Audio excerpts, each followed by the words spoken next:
Good afternoon or good evening, everyone. Happy Thanksgiving to everyone. Happy Thanksgiving. Oh, let me move this out the way. Today is Thanksgiving. It is actually one of my favorite holidays. But before we get into the Thanksgiving talk, if you are watching this, please like, share, with your friends and family and your loved ones or your business besties. Please like, share, and subscribe. Give me 1 second. Mommy time. Mommy second. Go ahead. Do you want to go upstairs? No. Okay, sorry about that. My daughter want to walk around freely and not be on camera. You know, one thing, and this probably goes into what I am grateful for, what I'm thankful for, but when you get on public platforms, you know, you have to be, especially when you have children or you have a family, you have to be mindful because sometimes you want to be on the platform or you want to do, the public thing, but sometimes they want their privacy. The kids, they want their privacy. So you got to kind of respect that. And, you know, comes with the territory. But nonetheless, here we are. It is Thanksgiving. It is one of my favorite holidays. And for me, the reason why it is one of my favorite holidays is because I get to get up early in the morning. I get to cook for my family. I get to serve. I get to serve my family. So it was so funny. Like today, my daughter was like, "Oh my goodness!" But she came down. She had to take a nap or whatever because she got up early and went to bed late because we started last night. And so she got up this afternoon when everything was just about done. And she was like, "Oh, I'm so grateful for you." And to hear that, it's like so refreshing because one of the meanings of Thanksgiving is to serve. Um, for me, that's what it means. And to be grateful for the people that you have in your life, the friends and family, circumstances. One of the things that I always pray for and pray about is, just being grateful for having the ability um, to give, having the ability to get up every day and do what it is that I'm supposed to do, whether it's work or business, to be able to impact my family and impact my community in a positive way. So I'm truly grateful for that. Of course, I'm always grateful for my children. I think I've said this before. Let me stop moving this around. I think I've said this before that being a young mom, when I started this journey, I used to think that, oh, the only thing you got to do is make sure your kids have food, to make sure your kids have clothes. What else? Make sure they went to school, all of that stuff, the physical stuff. But what I have learned about motherhood, I am truly grateful for that, to be able to pour into my kids and even learn about myself through this journey of motherhood. So I am grateful for that.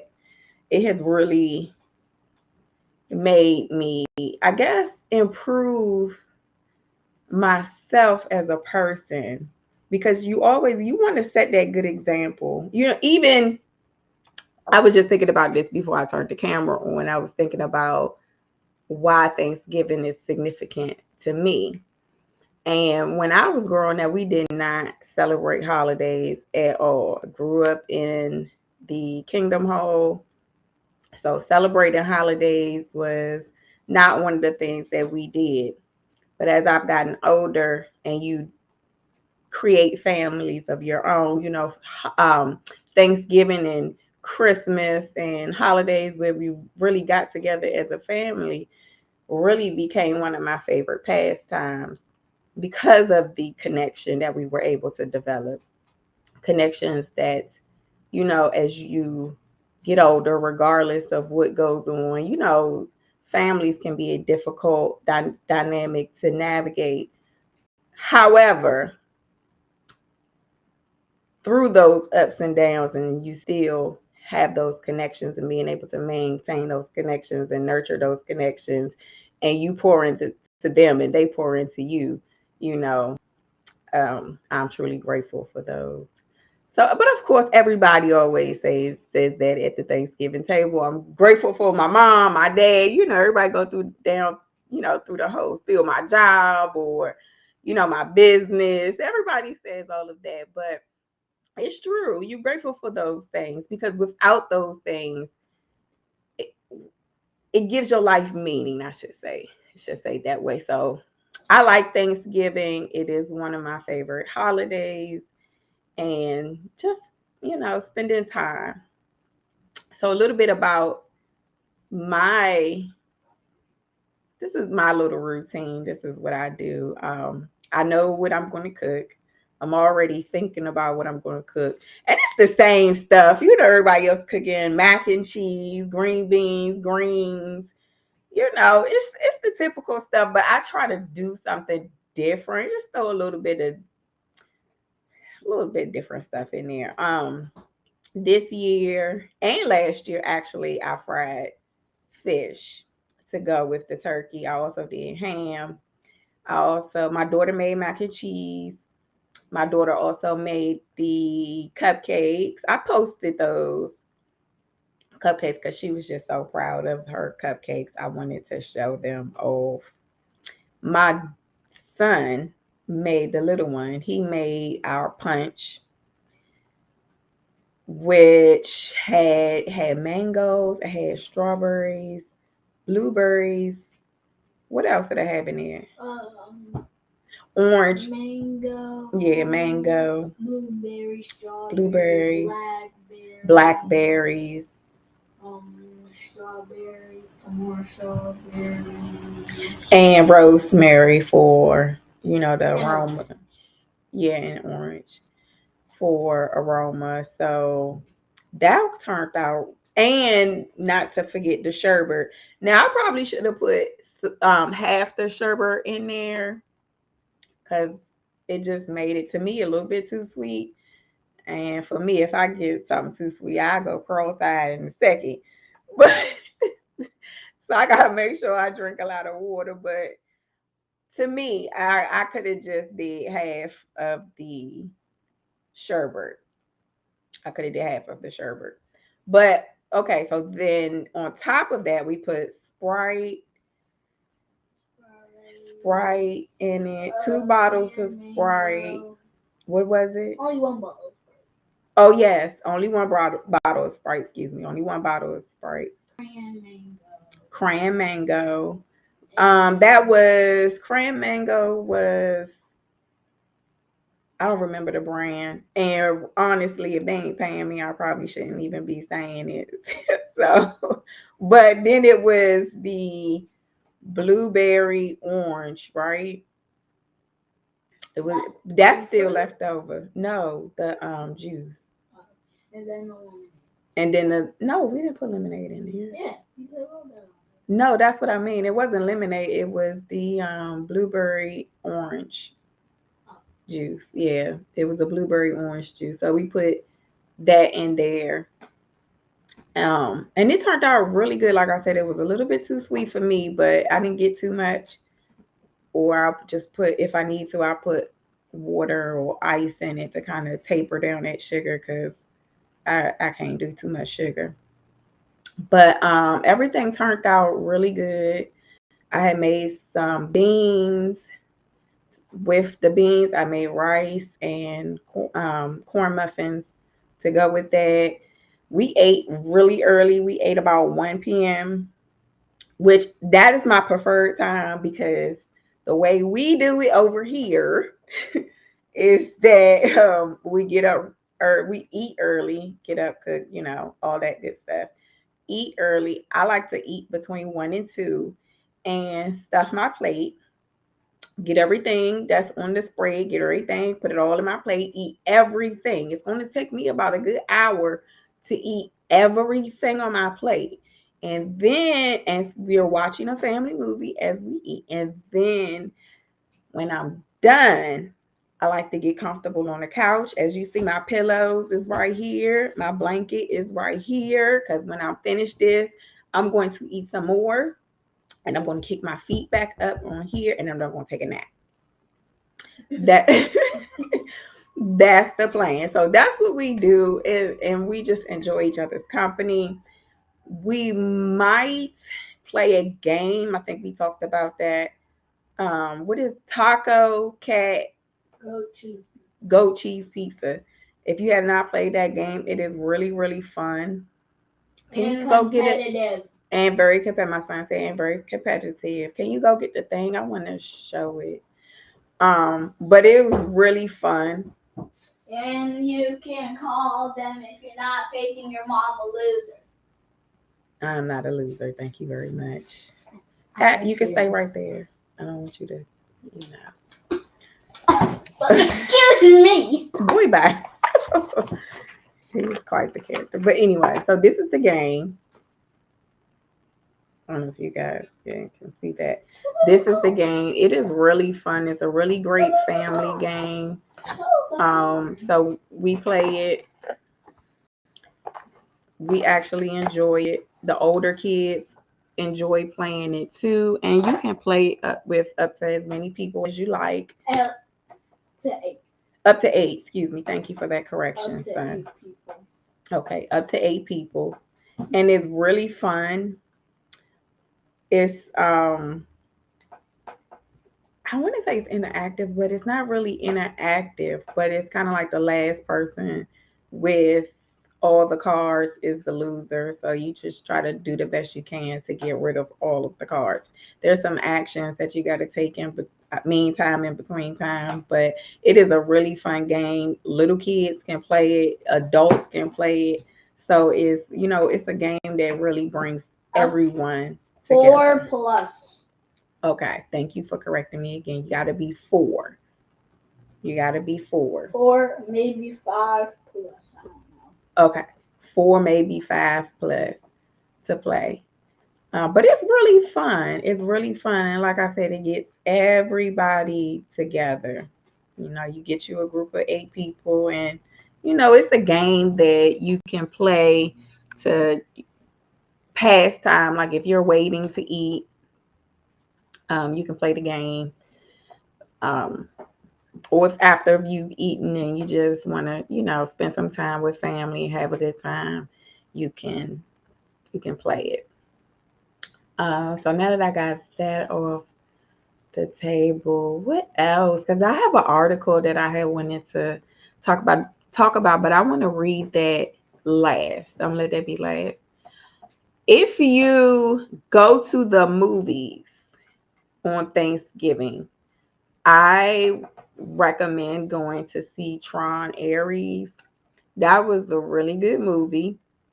And I'm bringing this up because we talked about the AI thing and how I've been seeing that in the news lately, and various topics referencing the job and the job loss and the restructuring of the economy with the decreasing of the workforce.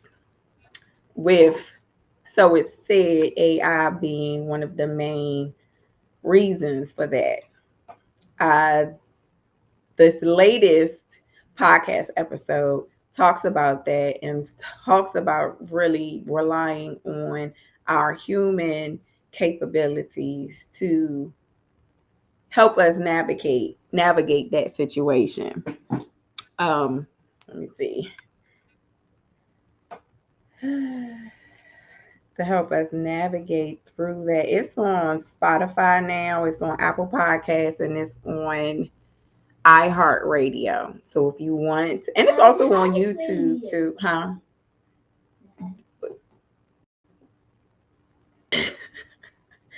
Um, so you see, so it's on those four platforms: iHeart, Spotify, Apple, YouTube. Um, let me see, because I don't remember all of the what's the name off the back of my hand.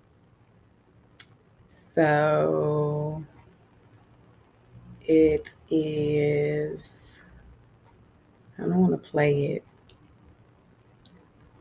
but okay. It's so. I'm glad I even brought this up. So it's actually one the first. Okay, it's actually the first Aquarian Insight episode. So the Insight episodes are going to be kind of like thought pieces on, topics such as branding, any hot topics that I feel like, I wanted to talk about, but it's going to be more educational focused versus and thought focused versus the, let me not say thought focused, coming from a thought leadership perspective versus the straight from the red carpet, which is like the second segment that I had introduced to the show this season. So in the beginning, when I first started this season, I talked about the two segments. The Aquarian Insights is one, and the Straight from the Red Carpet is two. So this episode 92, which is titled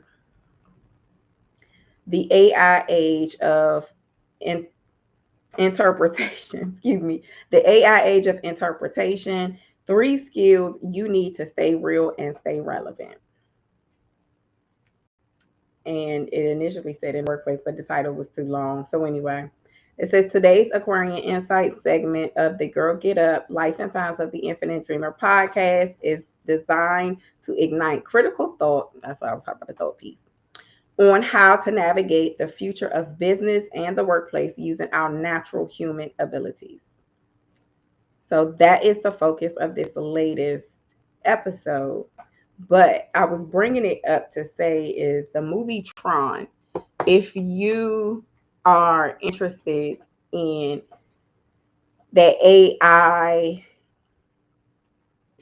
if you're following the AI and how it is reshaping the workplace or reshaping the way that we do business, I mean everything. It's going to change the face of everything, but it's not to the capacity of, how can I say? I mean, it's growing, but it's, believe it or not, it's a lot of people that do not use it. So, those are my thoughts. I put my thoughts in the podcast episode. If you're interested, go in and listen. But I want to stay focused because I'll go over on a tangent in a second. I wanted to bring that up because in the movie Tron, if you don't like spoilers, please, you can leave because I'm going to give spoilers. In the movie Tron, the young boy, I call him a young boy because that's how he was acting. But the guy who wanted to sell this program, which was Tron Ares, he created this well, did he create? No, that was the AI. No, he. No, it was. The AI was named Tron. Right, it was, but he created it. Like he worked on it with the girl, one of the two girls. He worked on it with. But so Matter of fact, let me just go to because me and you gonna disagree, but that's okay. Let me go and read the description. yeah, the description because you and I are gonna disagree on that. Let's see.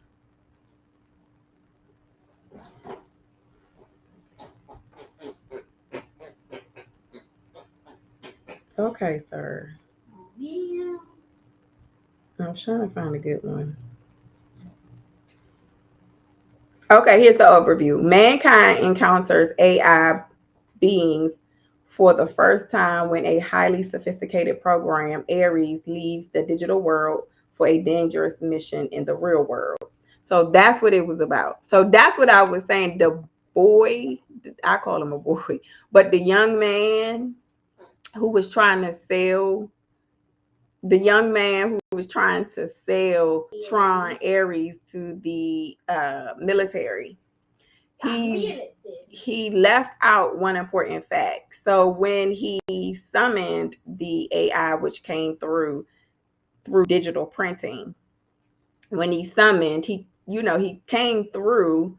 Of course, he looks like this magnificent, war machine. We all know Ares is the god of war, or the represents war, the planet of Mars, war, the war planet. So anyway, when he manifested himself, he, like I said, looked like this military figure, um, dressed ready to kill. But what the young man failed to mention was that it only had a lifespan of 29 minutes. So after 29 minutes, it deteriorated. Thank you, son. Perfect word. It deteriorated. So its quest was to find the permanence code, which enters the young lady who picked up the scientific work where her sister left off, because her sister died of cancer. I'm grabbing bits and pieces. It's the story is, a little bit more complicated than that, but I'm just talking about the two significant parts that were significant to me.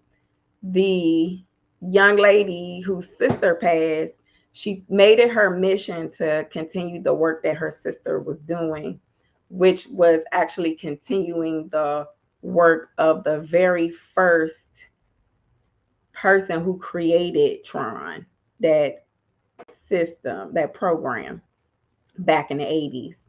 So back then in the 80s, he created this permanence code that was supposed to, I don't know, the AI Tron Ares, when he wanted it because he was tired of deteriorating. He couldn't fulfill his mission because he kept deteriorating after the 29 minutes. So it was on him, and part of his mission and purpose was by any means necessary. So every time the young man would come in and give him orders, give Tron Ares orders, he would have to do it, or else he would be deleted. Right. So to him it was by any means necessary. What that by any means necessary meant that he had to find a permanent code in order to fulfill his mission,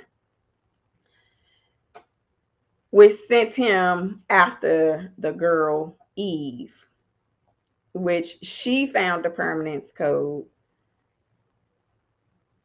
And it's funny because when she found it, the code manifested itself as the tree, as if Eve in the Garden of Eden. You got to go watch the movie. But the movie was really, really good.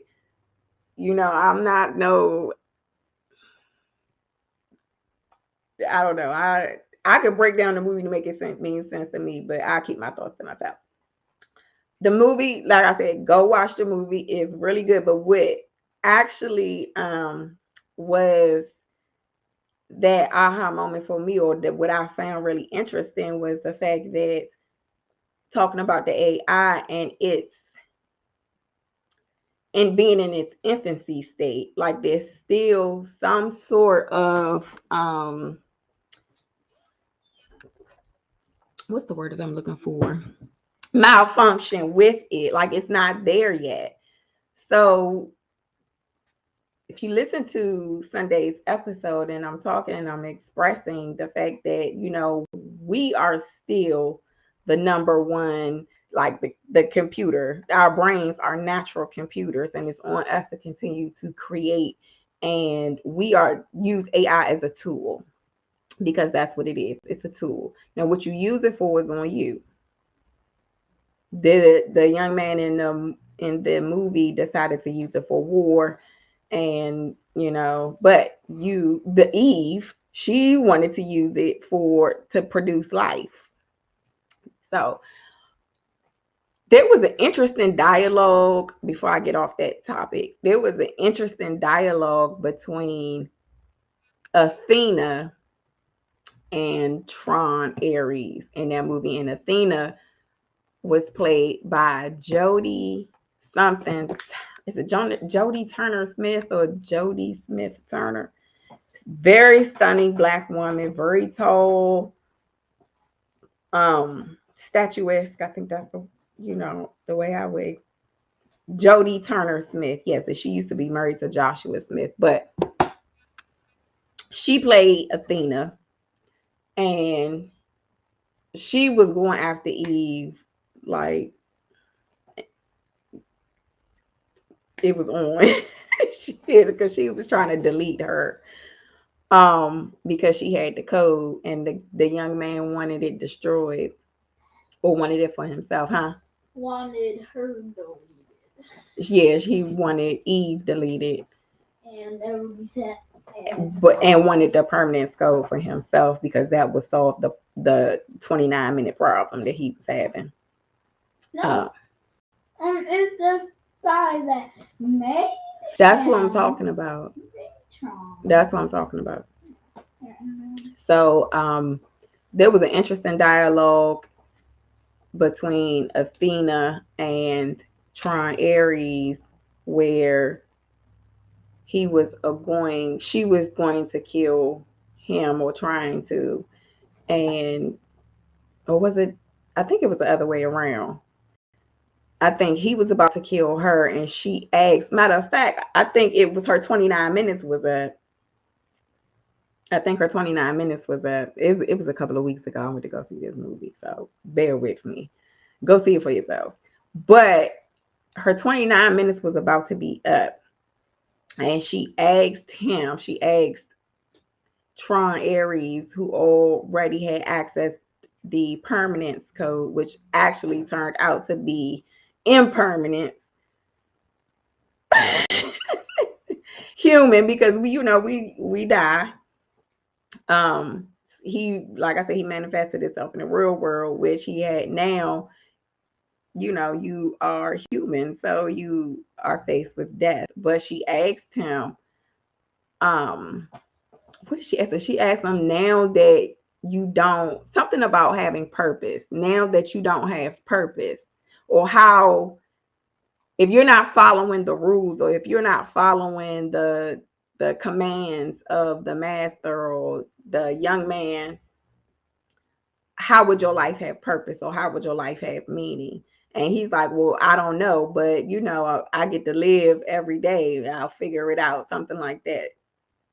Go watch it for yourself. But it was really interesting, because when you think about that question in today's society, which brings me to the article that I want to talk about in a second, about that purpose, having purpose. If you're not following someone else's direction, if you're not following someone else's leadership, if you're not following someone else's rules, how would your life have purpose? How would your life have meaning? We are here to serve some purpose, some direction. So it was really interesting. The dialogue, like I said, the meaning behind certain things that was happening. The first of all, with the girl who found the permanence code in the tree, that the code manifested itself as the tree. And automatically, like I said, I grew up in the Kingdom Hall, and we used to have them book of Bible stories. Like I don't every weekend we was doing a Bible study. So Adam and Eve was definitely in that book. So it just took me there. I say, oh, so it automatically my mind on something else. Like, I'm looking at the movie in a totally different way. So that was interesting. That's a really good movie. So I would advise, if you are going to the movies, to spend some time with your family, especially if you got young ones who like stuff like that. Tron Ares is a really good movie to watch. Are we gonna play? I don't know. Give me a second. Okay. The other movie that I wanted to bring up was a Netflix movie. Now, if you are staying home and you spending some time with your family at home and you want a good movie to watch, I highly recommend The Piano Lesson. And that movie is with Samuel L. Jackson. I don't know who the young lady is that played in the movie and the other characters, but that movie was a really, really, really good movie.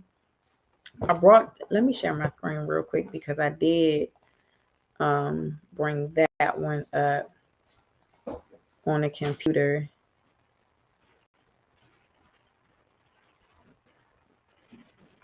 Okay. So this is from Rotten Tomatoes um website. Let me see. Oh, okay, I don't want to do that. Okay, so this is from Rotten Tomatoes. They do premieres and they rate the movies. It's called The Piano Lesson. It's on Netflix. The overview is set in 1936 Pittsburgh during the aftermath of the Great Depression. The Piano Lesson follows the lives of the Charles family in the Doker Charles household and an heirloom, the family piano, which documents the family history through carvings made by their enslaved ancestors. So this was a really, really, really great watch. Samuel L. Jackson is in it. David Washington. Oh, okay. So John David Washington is Denzel's son. I didn't know that. Okay. Danielle Deadweiler, I've never heard of her. Ray Fisher, I've never heard of him. And Corey Hawkins, I've never heard of him. So that would be my first time hearing about these three folks here. But that movie was so good. I'm gonna stop sharing. That movie was so good. It kind of took me back to a Beloved when Beloved first came out.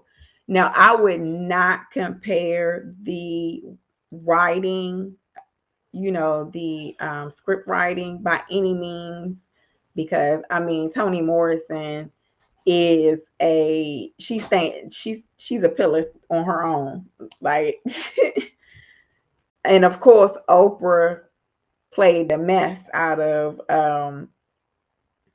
Sita. So I can't even compare. But if I had to, I would say that that movie is right up there with Beloved. It, like I said, it follows the family ancestral theme that is akin to Beloved, is very similar to Beloved, and how this movie, couple of things, like I said, when I watch something, when I get an opportunity to sit down and actually enjoy something, is certain things that really stand out for me. And one of the things that I really, really enjoyed about The Piano Lesson was that it really hits home about the fact of how we are, regardless of how far removed we would like to be, we are always deeply connected to our roots, always deeply connected. The piano. Now I'm giving spoilers now, so if you don't want to hear it, you want to go watch it for yourself. I always say, please click off, because I am giving my perspective.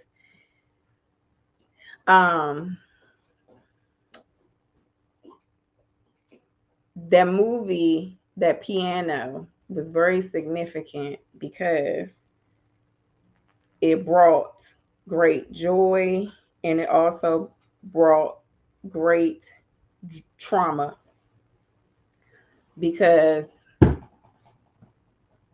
the guys, I'm not going to tell the whole story. I'm just going to tell, the most significant. But the guys in the family stole the dads, and along with I want to say uncles. That's what I got. But, I don't know if they said that. Maybe I think so. I think it was the uncles.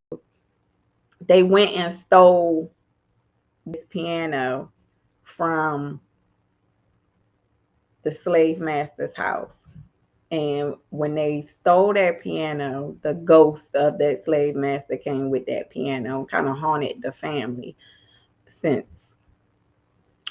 And what was so significant about that movie, like I said, I'm just going to tell was bits and pieces, was that the series of events that happened after they stole that piano, because people started to pass from strange means.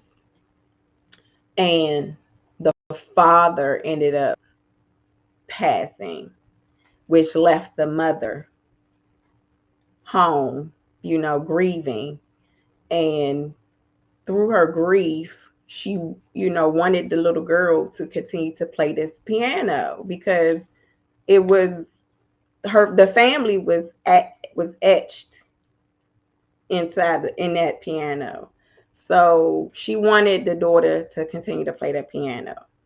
And the dialogue. But when at the end, you gotta watch it for yourself. But at the end, when the brother went up to confront the ghost of the slave master, and that joint was whooping his butt all around that upstairs, I was like, but anyway. And so the pastor that was interested in her was trying to do an exorcism on the house. And that joint was just too strong. He was like, girl, you're going to have to get on this piano. You're going to have to play on that piano. And I'm telling you, the grief that the mother suffered, and her not wanting to play that piano because she saw it was really, really, really deep. I would recommend that movie. If you scurry like that, I get it, don't watch it, but that was a really, really good movie. Every ancestor that came through that bloodline was behind her. She was playing that piano. You gotta watch it. It's really, really, really good. It's everything we be talking about when you talk about healing generations, and realizing that the very things that we run from, and I said this back in those videos about our ancestry, or even about our upbringing. For me, it was being raised a certain type of way, and then coming to being a grown woman, and maturing and understanding, like, oh, okay, now I know why. We live, not only do we live with the good times, talking about Thanksgiving and spending time with our families and enjoying each other's company and all of that other stuff, but it's trauma and it's ghosts and things that people want to keep under the rug that come with it. So that movie was a great representation of healing, confronting the past, overcoming, tapping into those tools. For her, it was the piano. Her grandmother or her mother had taught her to play the piano, but for someone else, it could have been cooking or writing or singing. All of those things that we are taught by our mothers and our grandmothers, and through the line. And it was just a really, really, really great movie. So if you're not scary, oh, and as she playing that piano, that it gets rid of the ghost. because, like I said, every ancestor that came through her ancestral line was behind her as she was playing, and it ends up exercising the ghost out the house, the apparition out the house. So, and when that brother came down from getting into it with the ghost, he said, if you stop playing that piano, I'm gonna come back here and get you myself, because he wanted to take the piano out the house. But I'm not gonna get all into that part. Y'all go watch for yourself. It was a really, really, really great movie. It was a really great movie. So I yeah, it was a good movie. I enjoyed it. And it's that the movies like that, you know. I wonder if it's a book. If it's a book, I might go get it. I might go get it. But it was great writing. Like I said, it kind of gave me that beloved feel, similar to that same concept, addressing the past, confronting the past, and healing for the future. So, and not only did she begin to play at the end, not only did she begin to play the piano, but she also started teaching her daughter to play the piano as well. So, like I said, it was a fantastic movie. I enjoyed it. I really, really enjoyed it. Okay, so the last thing I had wanted to bring up, when we were talking about the purpose thing earlier, and I probably should have addressed this then, but I did want to forget the piano lesson. So let me see. I'm going to talk back on this purpose thing really quickly, because reintroduced it in a sense over the weekend with the release of the newest episode of the podcast, which was in the chat. It's actually in the chat. So I'm always looking for articles or newsworthy stuff that comes through my feed, whether it's TikTok or YouTube or just Google articles. This one came up, and this one is a Forbes article. Stop pushing your purpose. Start helping people find their story. And of course, I do the Girl Get Up podcast, where I have people come on. Not only do I share my story, but I also have other people that come on and share their stories of success, their challenges. I don't like to use the word failures, but there could be, I would say, perceived failures. So people come on and they talk about these things because it's real life. It's real life. Very few people are successful their first go around when it comes to business. If you are climbing the corporate ladder, of course, you don't just step into the workplace automatically being a manager, or so it's steps to that. Excuse me, it's steps to that. So here you come. I found this article. We were talking about purpose. Okay, sir. Okay. So you're talking about purpose. The title of this article, because he's just not going to let. Okay. Okay. Back up. Okay. Stop pushing your purpose. Start helping people find their story. Thank you. I got my thoughts back. So, of course, like I said, do the podcast and people come on and they share their stories. They share their successes and they share their challenges and or perceived failures and how they were able to overcome, in the hopes that it inspires you who may be listening to maybe incorporate something that maybe helps someone else into your processes, into your procedures, into your strategies, or just give you something to think about. Like I said, provoking thought when I was talking about the Aquarian insights, something that would spark you to think about things in a different way. So, this article is a Forbes article written by Serenity Gibbons, who happens to be a contributor to Forbes. Now, for $4,000 to $6,000, you too can also be a contributor to Forbes. But I thought this was a great read. It says, I spent a lot of time I spent a lot of time covering leadership topics, especially from the perspective of disruptive female leadership. One area where I've seen that female forward impact having a strong influence on business building and influence is in the area of purpose, which is the reason why, like I said, I brought this article um, to read talking about purpose.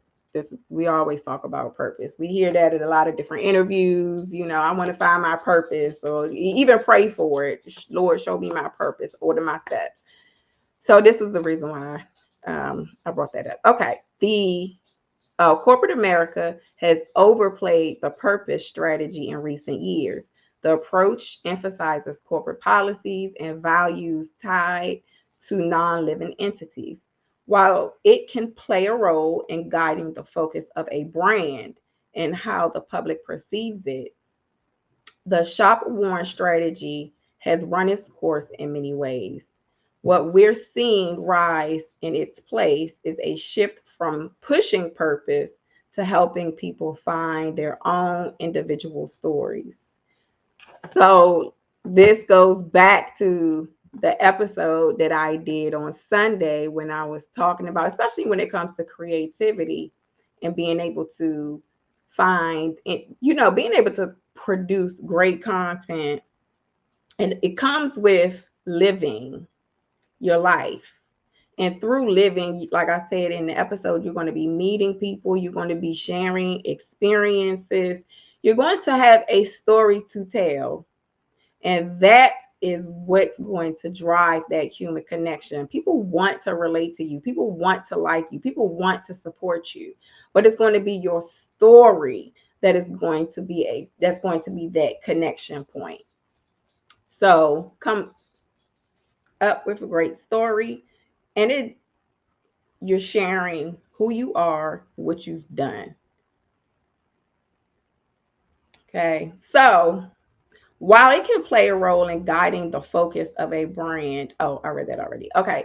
Many companies are turning the tables on the corporate purpose concept, choosing instead to enable leaders to connect people by leveraging their employees' stories as the true glue that brings us all together.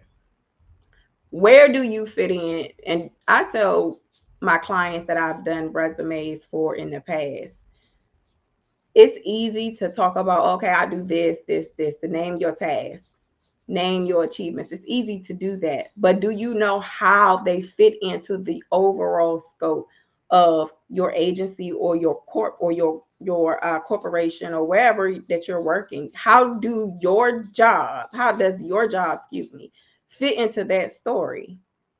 A lot of people don't know because of our daily day to day. We're focused on our day to day, not knowing or understanding how our day to day fits into the overall strategic goals of our companies. Learn that, and then you'll learn where you fit in. You're learning what value you bring. So I thought this was really interesting that we're moving away from purpose and into storytelling. You hear that a lot. Find your purpose. What's your purpose? What purpose are you serving? Okay, the story effect. Why is this is really sensitive? Excuse me. If you're wondering where the female forward part of this comes into play, I want to introduce you to Danielle Chrischick. Chris Chick is a partner at Night Agency, a marketing company that builds businesses through human connection. Here we go with that human connection again. We talked about that on Sunday. And she's also a talented storyteller.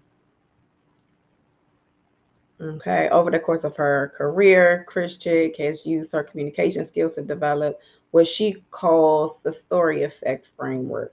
This approach to promotion flips the script by focusing on how storytelling is not simply communication, it is a connection ecosystem that instills storytelling as a daily management practice that drives performance. Okay, so I just thought that that was really interesting. If you are, or bless you, think the way that I think or find things, stuff like that very interesting. Um, I thought I saw something in here that I wanted to read. Okay, focus on performance. This is okay. Using, this is what I already just talked about, reference with the resume story. Using stories with purpose and intention enables leaders to help employees find their story within the greater purpose narrative. It doesn't replace that corporate narrative, but it does deepen it. This is an internal and external facing process and can impact everything from new hire orientation to team meetings, retention, and engagement.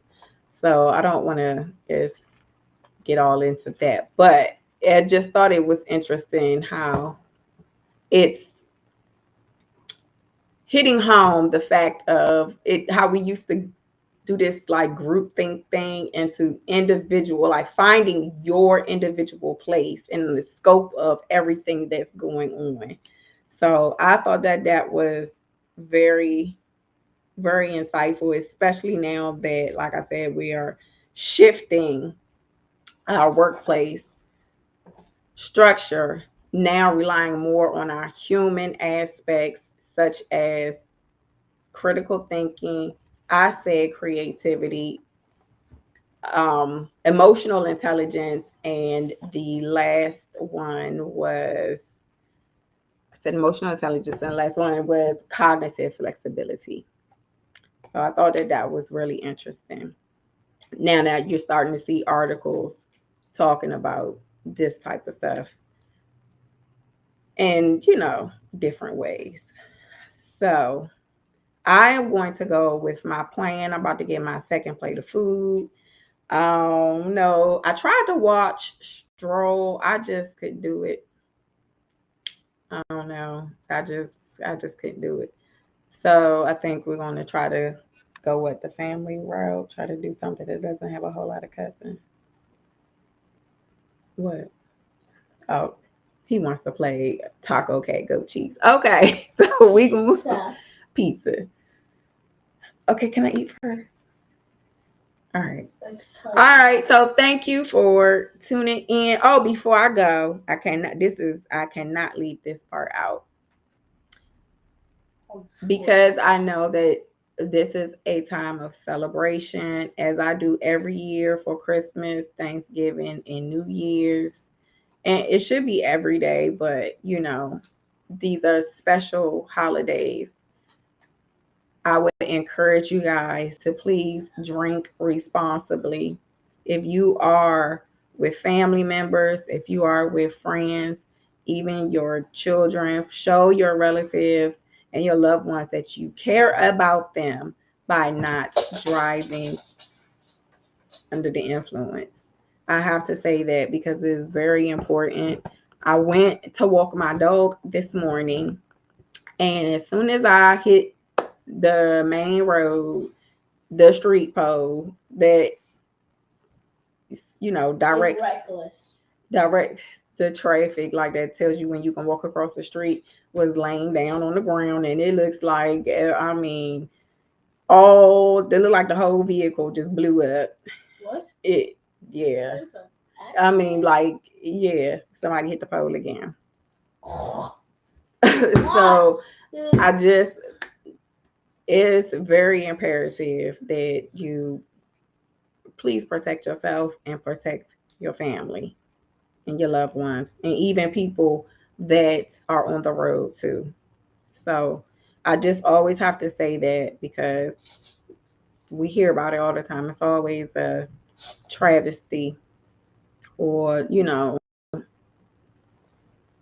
it's always something. So just like I said, show your loved ones that you care about them and care about yourself too at that. Um, I think that's it. So, with that, everyone, enjoy your time. If you are here with me, please, I appreciate you. I am grateful that you've spent a few minutes here with me this evening because you can be everywhere else in the world, but you choose to be here with me. So, I am truly grateful for that. I appreciate everyone who has subscribed to my channel recently. You guys do not have to do this. As I have mentioned when I first came on, doing this is a choice. There's a million other things you can do than be on a public platform, and a million other people that you can support. A million other people whose platform has all the bells and whistles and all of the things, but you choose to subscribe and attend any lives or any, um, not any, well, yeah, I guess, any lives or watch any of my videos or tune into any of my podcast episodes. And you don't have to, and I am truly grateful for that.